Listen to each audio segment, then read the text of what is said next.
Welcome to Everything Bagel podcast. I'm your host, Joshua, and this should be fun. This should be an experience. I wanted to do this for a long time now, and what was holding me back exactly? Editing. I didn't know what I want to shoot, portrait, landscape. And if I want to shoot landscape, I would have to make it to TikTok without editing so much, because I'd have to post on YouTube, then cut out the long podcast for let's say 30 minutes. Maybe this will be a 15-minute episode. So cutting out the 1, 2 minutes, 3 minutes videos to put on TikTok is a whole problem I'm not trying to do right now. But I was having issues with. That's one thing. Editing. The other one was scheduling.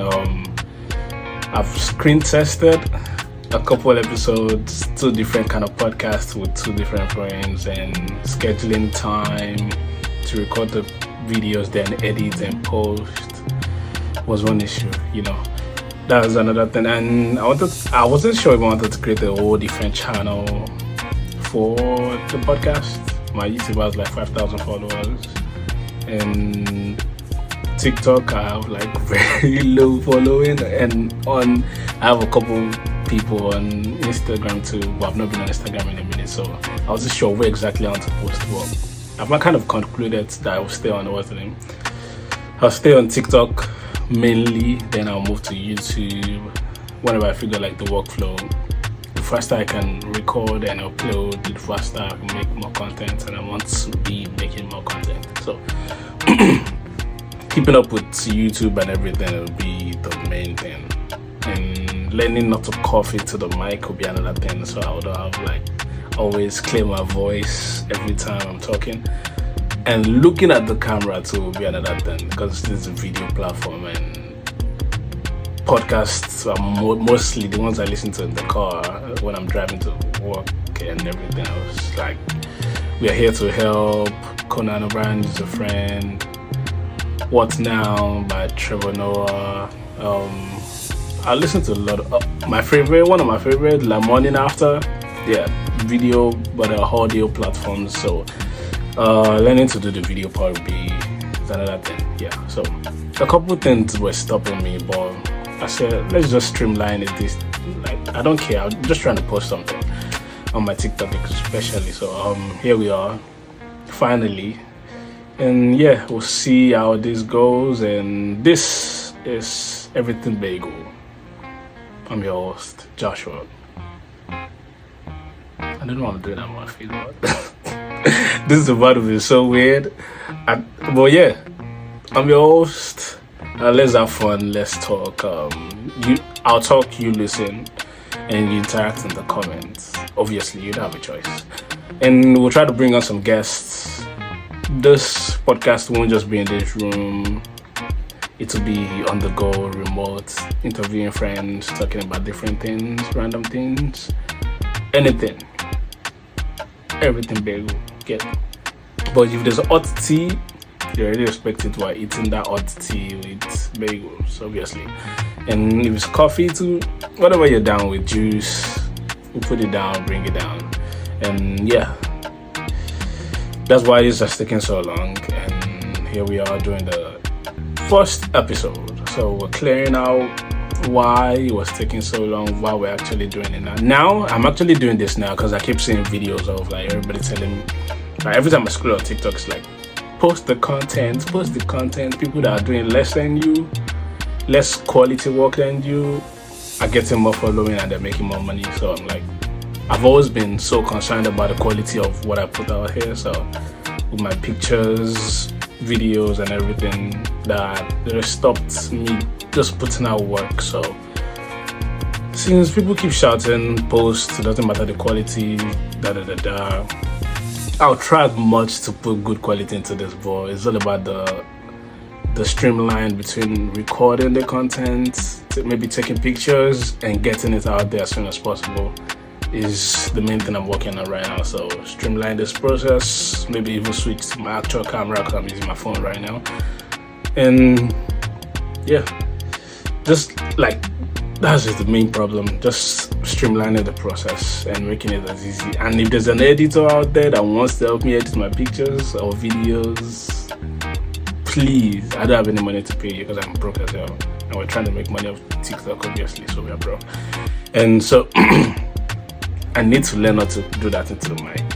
I don't know why, again. But yeah, so if you are out there and you can help me edit, you know someone that can help me edit for free, pro bono, okay? This is a charity case. Or you're just practicing how to be an editor, audio, video, doesn't matter. Hit me up, I'll send you the files, you edit it, we'll post, we'll make millions very fast, you know. Well, on a serious note, if there's anybody out there that actually wants to help me edit, I'll just record the content, you edit it, and we'll post it. So yeah, it makes the work a lot easier. You can practice on my work, you know. You get more experience. And yeah. So yeah, we'll talk about a lot of things: music, food, fashion, trends, everything. And for the first one, I'm not sure, do I want to get into this Drake stuff? Because I kind of feel like I wanted to do a presentation about it. Seriously, I was making the presentation, the PowerPoint and everything, just to explain the whole situation to people. Because, funny enough, what Drake is doing is not wrong, but he's not the person to champion. Why am I saying this, Drake? Before he come and sues me or whatever. But what that guy is doing is not wrong. Let me get that out of the way. But he's not the person to champion the cause. That's the thing.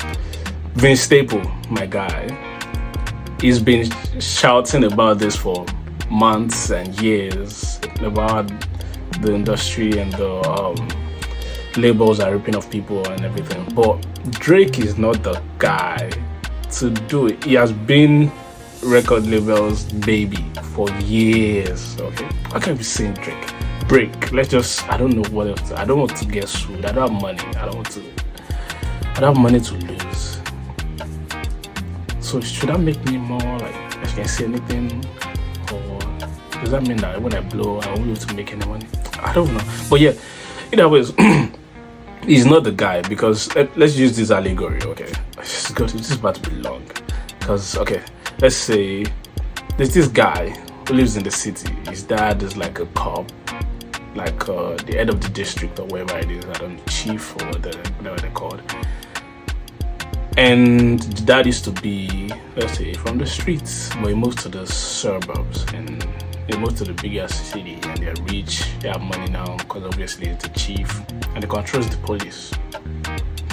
And there's this other guy in the street. He's in the project, let's call that guy Lamar. I don't know who else. Let's call that guy Lama. He's from the streets. Lived in the project. There are rules to living in the project. To get to the top, you have to fight your way up to the top. You have to do different things.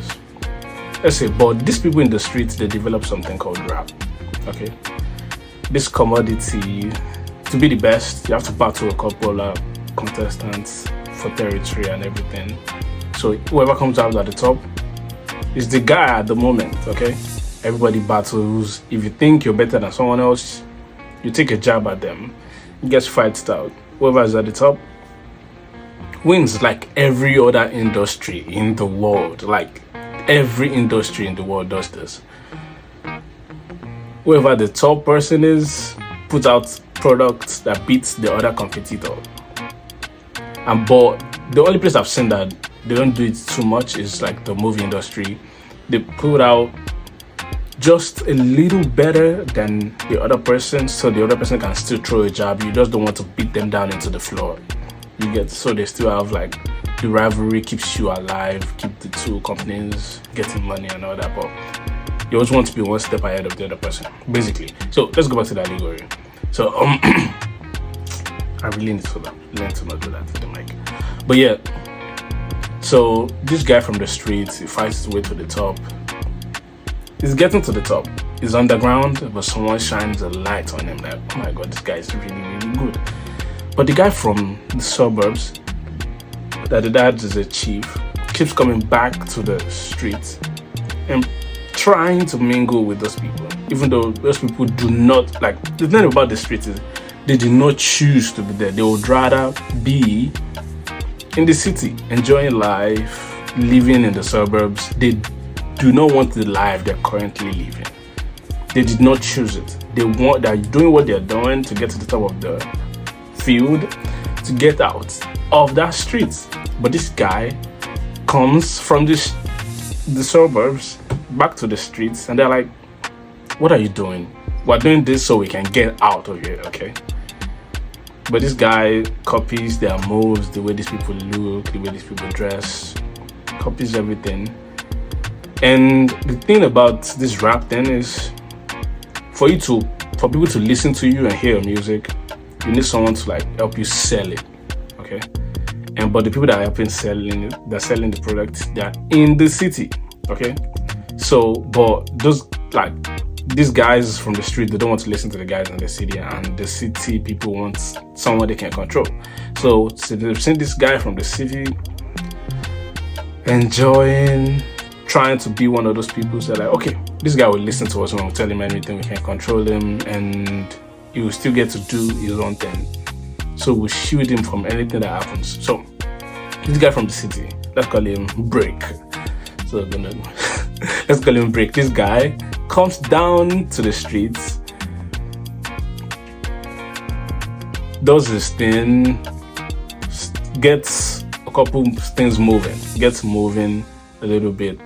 But the thing is, every time he gets in trouble and he fights someone, let's say the way to get to the top in the street is you fight someone and you get to the top. Every time he fights someone, he gets saved. When the cops come, they arrest everybody fighting, but he gets released because that's the chief. That is what the label has been doing for Break since the beginning of his career. When other people's careers are dying out, the label comes and push Break. Okay? That is all, every time.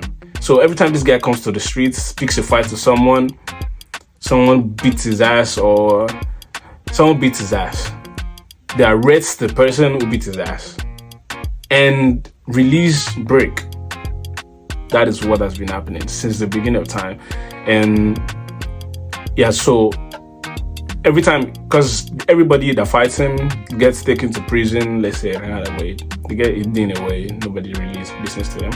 And this guy keeps coming back. People keep seeing him around. This guy's been here for years, so he keeps getting more following, going right higher in the top. But this guy, Lama, who has been working in secret, because he doesn't have the privilege of getting arrested and getting released. So he's been biding his time to wait for the perfect time that he fights properly. And if cops, every time he fights, he runs so the cops don't arrest him, and because he doesn't have the privilege that Break is getting.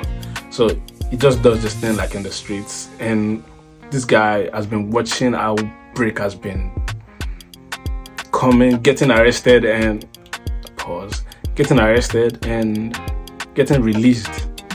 But yeah, so Lama has been biding his time, and this time he sees that Break's dad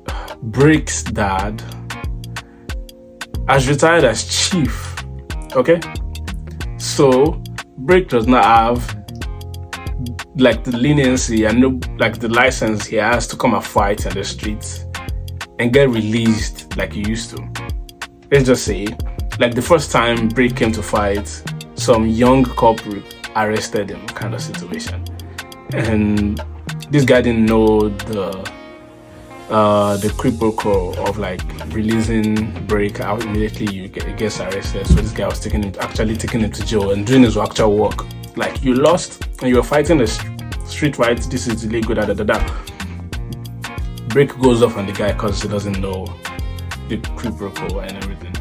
So this guy, this cop that was new at the time, has risen to the top. He's now the new chief. It's like, and has held his grudge against Break all this while. So now that Break has gotten to the fight with Lamar. This fight, epic fight, Lamar beats Drake's ass, whoops him mercilessly. The cops come around and they're like, instead of arresting them, they're just there watching them fight, which is unusual.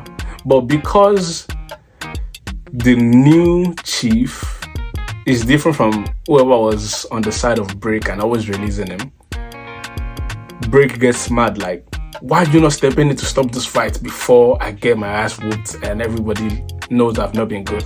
Yeah, just like, just watching. The cops are just around watching, letting it happen, which usually would not happen because Break would get saved and released again, and whoever was fighting him goes down. But this guy, the new chief, is not for it. So, but the thing is, the issue is, people have always been complaining about the fact that these guys have been fighting in the streets, they should not be doing this, and they're getting exploited, Like, people should not the cops should not just watch people fight. They've been complaining about it. Allegory, remember? So if some of you are lost, I'm sorry for it. But they've been complaining. The activists have been complaining that cops have been releasing people that have been fighting even after they caught them on video and everything, which Break is one of them. So this time that Break got his ass whooped, he becomes an activist because the chief is not supporting him this time. He's like, oh, you should not just stand there and watch people fight. It's legal. You're supporting one person, and that's how this person won the fight. That is what is happening. The cause is fighting for is not wrong. Labels should not be able to support one person and push their music with bots and payolas and all that. But he is not that guy to lead the fight. Like, that is what I've been trying to tell everybody. The cause he's fighting for is not wrong, but the means that he's using and the fact that he is the one that is leading the fight is the problem. So people are just like, people that are kind of confused and being like, oh, that is Drake, it's because it's Drake. No, it's because it is Drake. What he's fighting for is not the problem, it's not wrong. It's because it is Break. So we don't get sued. Because it's Drake that, what's the name? That is leading this petition and trying to sue the label. That is the problem. Everybody we've been shouting about it, especially Vince Staples. He has been shouting about it at the top of his voice since I don't know when. He's been on about it. We'll be right back. Let's take a quick break. So, Drake is not the guy to lead the fight. That's basically what I'm saying. He has been supported throughout all these years by the labels. When people were trying to fight the system, it was just there enjoying the benefits. Now he wants to fight because someone whooped his ass. Makes no sense. You get what I'm saying now? Like, that is the whole problem with this. And which is funny because what people do when they get their ass whooped finally after being a bully for a long time. So yeah, that's my take on the Drake situation. The next is, let's talk about the Andrew Schulz situation. It's I think it's funny because the jokes he was making, they were just bad. They were no good jokes. That's the thing. Because they're not even like horrible jokes. Because we were trying to say like that, oh, the topic he's talking about is terrible, making fun of. No, it's never that. Because one of my favorite comedians is, what's the name? Anthony Johnson. And the dude makes jokes about the worst situations ever. Killing babies, rape, everything from head to toe. But those are actually jokes that are funny.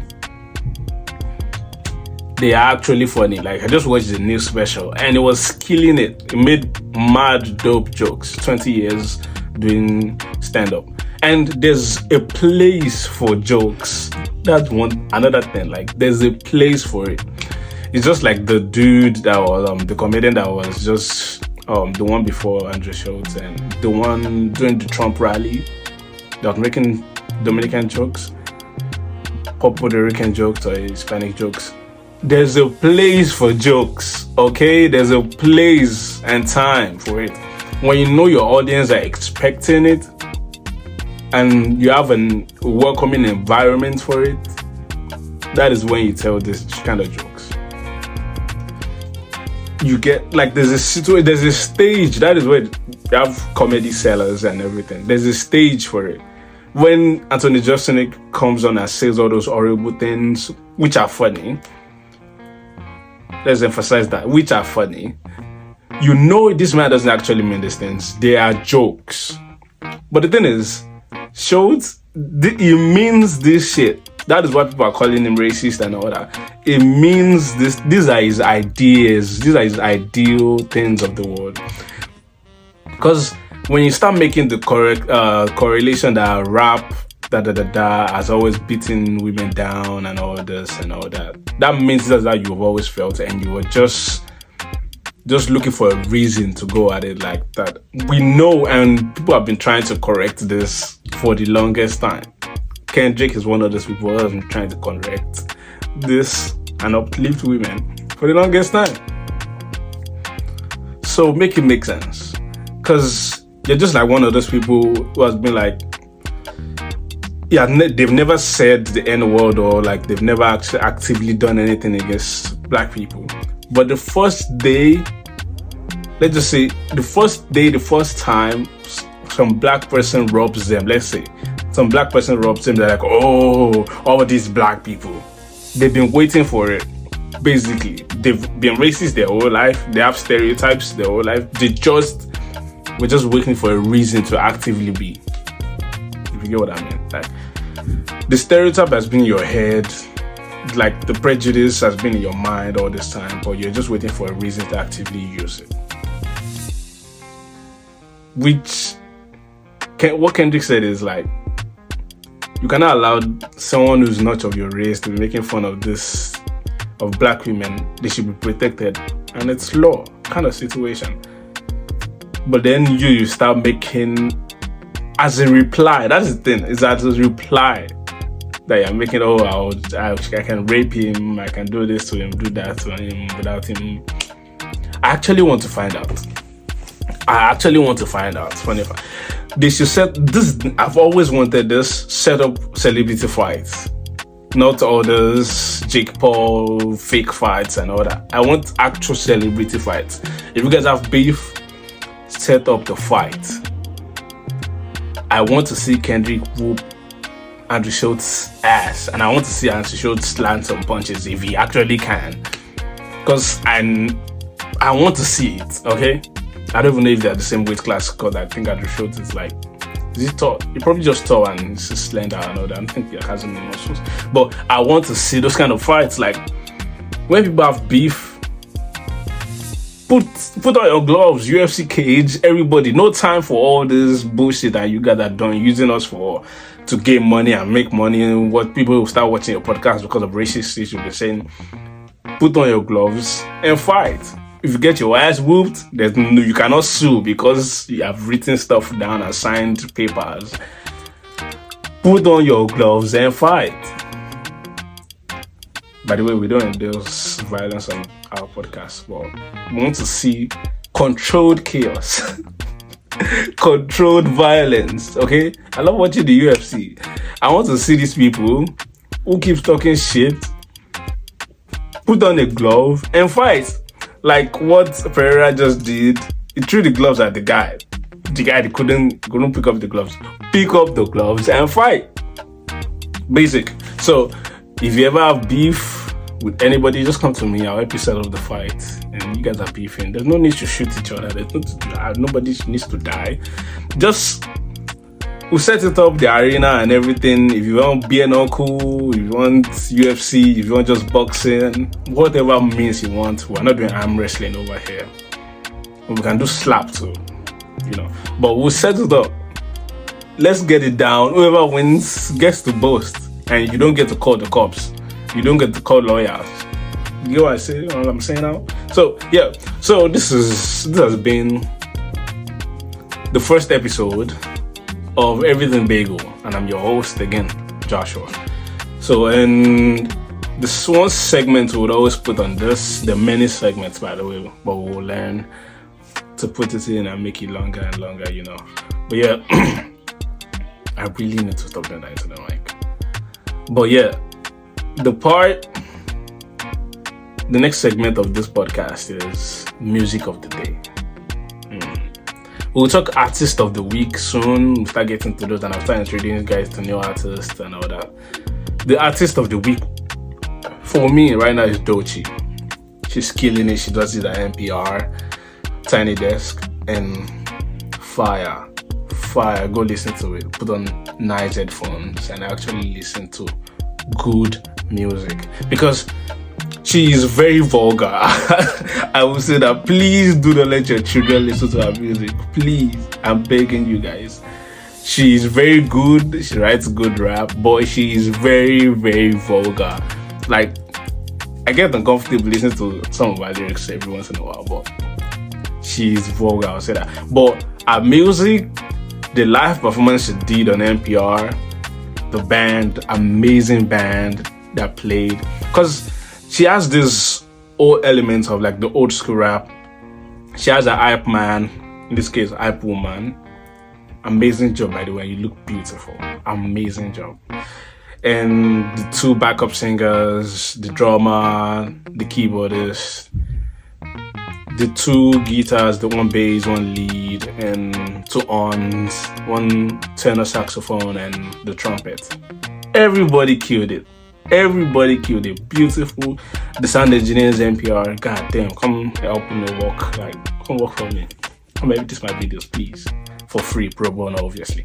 But that was dope, beautiful work. And the song of the day, since we've named Dochi the artist of the week. Song of the day. I was listening to Mini Repeating. I can't remember the title of the song. Give me 1 second and I'll get to you the name of the song. Okay, 1 second. I wish I had music just playing like some. Alright, so we've named Dochi the artist of the week. And we'll name the song of the week is by Mini Repeating, and it's Memory Lane. Dope song. Very, very beautiful song. She's one of the best vocalists I've ever heard. She was really, really good. And that's the song of the day. Go listen. I'll put you guys on new music you might never have heard about, which you should. But new music, I'll put you guys on. Get out of your space if you've been stuck in the rut of listening to the same artists. I'll get out of it. So listen. And be sure to tune in for Artist of the Week, Song of the Day, and more. Okay? So go listen to the NPR performance go watch the NPR performance by Dochi. Listen to Mini Repeating Memory Lane. It's a 1979 song, I think. It's a very old song, but it's a beautiful song, so timeless, you know. And yeah, so let's have fun, guys. It's the holidays, stay with your friends, and this has been the first episode of Everything Bagel. We basically talked about everything except tech, but we'll get into it soon enough. So yeah, let's have fun, be nice to everybody, and I'll learn not to cough into the mic. And okay, I need to say this to Jake and Garrett, okay, and Shark. I'm mad at you guys for ending the show, but I hope you guys come back together soon enough. After your movies and everything, your tours, the schedulings, come back together. You're one of the reasons I'm actually doing my own podcast. So please come back soon. And I hope you guys, during this period, work on more content, better content. And we are here to help out being one of the best podcasts I've listened to in a while. So yeah, I really need to stop doing that into the mic. But yeah, so you guys come back soon. And please, you can bring Lamar Morris back for like the last episode. Like, we know La Morning After has been my second show. So yeah, please guys, let's come back together soon enough with new episodes. The Shark, you guys have been amazing. Garrett, Jake, and all the guests have been amazing. So, and very soon we'll be bringing on guests on this show too. So I will be remote. This won't be the only location. We'll be everywhere. Restaurants, cafes, everywhere. So with your friends, bringing on the latest and the best, our takes on everything. And yeah, so this has been the first episode of Everything Bagel. I'm your host once more. My name is Joshuer. See you next week or next episode. See you.